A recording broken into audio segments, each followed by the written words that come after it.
Mas então temos um problema, porque você acabou de descrever a história dos cassinos e da Netflix. E o problema é que vivemos sob um modelo econômico onde aqueles que lucram mais são aqueles que sobrevivem no modelo. E então, o negócio de nos manter conectados, que é o subtítulo do seu livro, faz essas empresas mais lucrativas. E são essas as empresas que lutam pela concorrência, que sobrevivem à concorrência. Como nos afastamos dessa armadilha? Sim, então a armadilha começa realmente há muito tempo atrás, quando decidimos que o modelo que usamos, o modelo econômico, não era baseado em assinaturas, não era baseado em pagar dinheiro do consumidor, era baseado em atrair o máximo de olhares pelo maior tempo possível. Esta é a economia da atenção. Então, se eu estiver usando o Facebook, se você pensar nisso, isso é um serviço considerável. Se eu passar horas e horas nessa plataforma, não estou pagando nada por isso. Agora, historicamente, quando os humanos eram entretidos por algo por horas a fio, pagávamos por isso. Você entra em um cinema, você assiste a um filme, você paga por um ingresso. Você vai a um show de música, você lê um livro, tudo custa. Então, você tem que perguntar a pergunta. Se você está passando 2 ou 3 horas por dia em plataformas de mídia social, nenhuma das quais você paga, existem modelos básicos, versões delas que você não paga. Como eles estão ganhando todo esse dinheiro? E a resposta é que a economia em que eles estão operando não é uma economia baseada no consumidor, é baseada na atenção, porque você é o produto e seus olhos são o produto. Então, quanto mais tempo você passa envolvido com essa plataforma, mais dinheiro essa empresa obtém. A plataforma de mídia social obtém de anunciantes. Então é tudo um modelo baseado em publicidade que prioriza a atenção,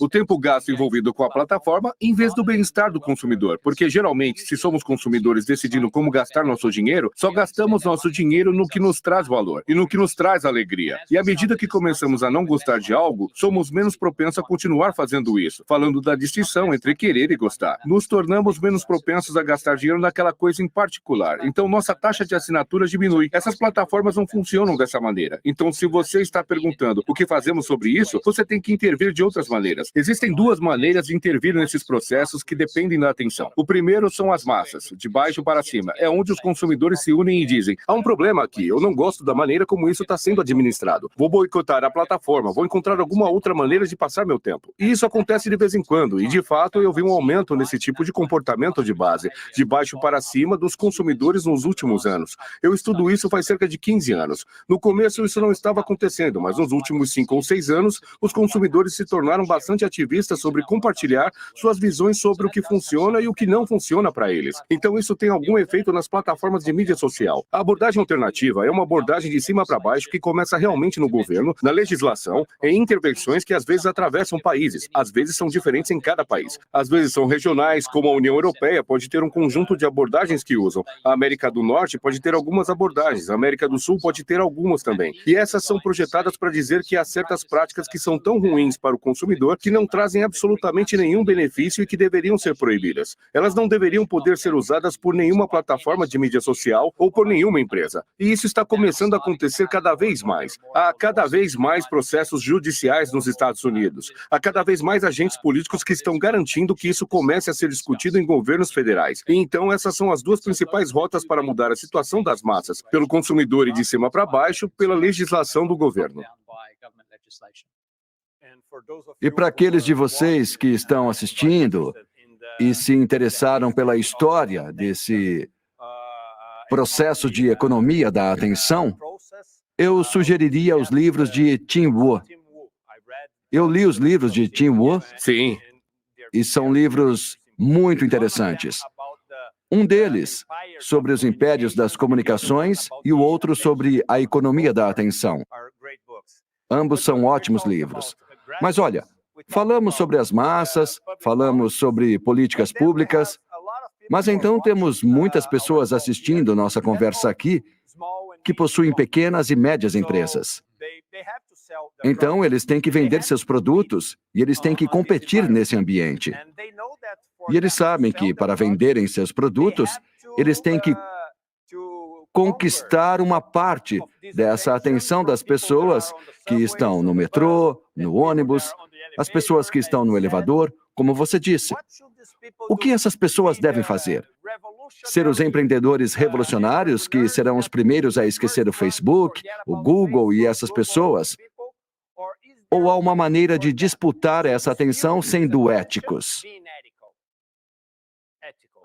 Honestamente, agora, do jeito que as coisas funcionam, é muito difícil ser uma pequena ou média empresa nesse ecossistema. É uma economia de quem vence e leva tudo, e é difícil competir. Então, sabe, ouvi talvez 500, 1000, não sei quantas startups. Elas vêm até mim e dizem, vamos mudar o jogo, ouvimos tudo o que você está dizendo sobre a economia da atenção. Achamos que é uma economia quebrada, não é o modelo que queremos jogar. O que preferimos fazer é que preferimos criar um produto tão maravilhoso, tão enriquecedor, que as pessoas vão dizer, vou mover meu dinheiro e minha atenção desses produtos que estão me prejudicando para o seu produto, para esse novo produto que é melhor para todos. Mas existem efeitos de rede que tornam quase impossível para essas empresas ganharem tração séria se não jogarem um pouco desse jogo. Que você tem que usar alguns dos mesmos ganchos que essas grandes organizações estão usando para competir. Caso contrário, você vai passar desapercebido. Vai ser muito difícil atrair atenção. Então é por isso que, em certo nível, sim, é bom quando os consumidores reclamam. É bom em um nível um pouco mais alto que essas empresas tenham consciência que haja uma abordagem um pouco mais ética. Mas acho que a legislação e a intervenção política são tão críticas, porque sem isso é muito difícil ver como, se essencialmente ganhar o máximo de dinheiro possível é o caminho a seguir. E como deixar isso correr solto vai melhorar o sistema. Isso só vai continuar a se deteriorar, onde as táticas mais cínicas são as que atraem nossa atenção e que vão fazer mais dinheiro. Não há como contornar isso a menos que você intervenha. E há um problema extra, e não tenho certeza se você falou sobre isso, porque é um problema que todos estão discutindo. Mas coisas como fake news, coisas como opiniões radicais sobre algo, são as coisas que geram mais atenção. Então, temos esse problema extra, né? Que é, por exemplo, fake news. Um exemplo que eu dei. Está se espalhando, quero dizer, de uma maneira... Está completamente fora de controle. E havia um estudo do MIT, acho que 2 anos atrás, mostrando que o alcance das fake news, a velocidade de disseminação das fake news e a capacidade de uma fake news de mudar a visão de mundo de alguém são muitas vezes maiores do que as de uma informação verdadeira.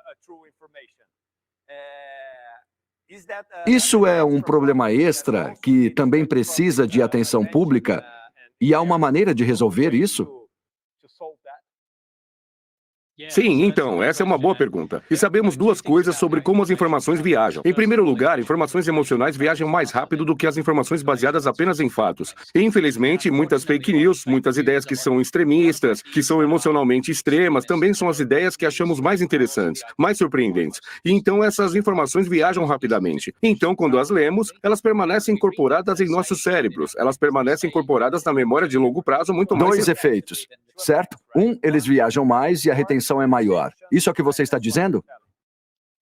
Sim, então, bem, essa é a primeira coisa. É que sabemos disso sobre informações emocionais. Mas a segunda coisa é que existem certos tipos de informações emocionais que fazem isso mais eficazmente. Não é toda emoção, sabe? Se eu te faço gostar muito de algo, isso não vai fazer o trabalho. O Facebook, em 2016, introduziu um monte de botões de reações diferentes. Emojis. Então, eles tinham um botão de curtir por 6 ou 7 anos. Então, eles disseram, quer saber? Vamos introduzir um monte de outras opções. Você pode mostrar que está triste com algo. Você pode mostrar que está com raiva. Você pode mostrar que ama algo. Você pode mostrar cuidado se você se sentir triste com algo e quiser dar às pessoas um abraço. E esse tipo de coisa. Então eles deram todas essas opções diferentes e uma das perguntas que muitas pessoas tinham, e eu era uma dessas pessoas, era que tipo de tom emocional impulsionaria o engajamento máximo e a disseminação das informações. E você pode imaginar um mundo onde, se os humanos fossem mais envolvidos por coisas que inspiravam amor e positividade e cuidado, que isso realmente seria uma coisa boa a saber. E então poderíamos alimentá-los em seu algoritmo coisas que os fizessem se importar. E fotos de gatos fofos e animais e toda essa coisa. E o mundo poderia ser um lugar mais feliz, melhor em muitos aspectos. Mas o que o Facebook descobriu, e o que muitos de nós pensávamos que aconteceria, é que é a raiva. Então não são apenas informações emocionais, mas não são informações emocionais que fazem você ficar com raiva, porque é muito envolvente estar com raiva de algo. É uma emoção envolvente. Então, se você está em uma plataforma e isso faz você ficar com raiva, ao contrário de gostar, onde você diz, eu gosto disso, vou continuar com o meu dia. Quando você está com raiva, você fica com raiva raiva e se envolve. Você pensa muito mais sobre essa coisa. Você quer se envolver, quer compartilhar sua opinião, quer contar aos seus amigos sobre isso. E então, infelizmente, todo esse ecossistema é impulsionado por desinformação, ideias extremas, mas particularmente na dimensão da raiva. Então é isso que está se espalhando e estamos todos sendo alimentados particularmente com informações que nos fazem ficar com raiva e emocionais e que muitas vezes não são verdadeiras. O que você pode imaginar é que essa é a sua dieta de informações. Suas ideias sobre o mundo vão ser extremistas, não importa quais sejam suas crenças políticas, e sua atitude em relação ao mundo vai ser colorida por esse tipo de matiz e negatividade, que é, eu acho, o que estamos vendo desde 2016 e talvez até antes disso um pouco também. E há um tempero extra nesse molho, que é a inteligência artificial, né? Agora, com a inteligência artificial, a qualidade e a capacidade de fazer essas fake news e fazer vídeos que mostram uma cena surreal ou coisas assim, que levam as emoções ao limite, é ainda maior.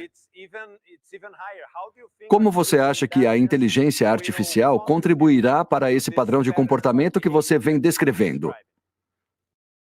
Sim, bom, já estamos vendo exemplos disso. E isso só vai ficar mais extremo à medida que os mecanismos de IA se tornarem mais sofisticados. Mas você pode realmente dizer ao mecanismo, me mostre uma imagem, agora me mostre uma versão mais extrema, agora faça isso novamente, agora multiplique por 10, agora multiplique por 1000. E essas imagens são projetadas para serem maximamente emocionais, maximamente envolventes. Você pode fazer o mesmo com vídeos. Você pode fazer as cores o mais brilhante possível, o que é envolvente. Sabe, se sua única prioridade é maximizar o engajamento, você faz todos os modelos gerados por IA serem maximamente atraentes. Você faz as coisas que eles estão fazendo para serem maximamente interessantes. Você faz as cenas, as descrições dos vídeos maximamente induzindo raiva ou de outra forma induzindo emoção. Você pode imaginar como, se você sabe quais são os ingredientes que nos envolvem, tudo o que você tem que fazer é dizer ao mecanismo de IA, seja vídeo ou imagem ou texto, encontre a versão mais envolvente disso e então você continua pedindo para ele fazer isso 10, 20 vezes e fica cada vez mais extremo. Você pode encontrar esses memes por toda a web agora, de pessoas fazendo isso, onde dizem, me mostre um hambúrguer mais delicioso, agora torne-o 10 vezes mais delicioso, agora torne-o 100 vezes mais delicioso, agora adicione mais carne, adicione mais pão.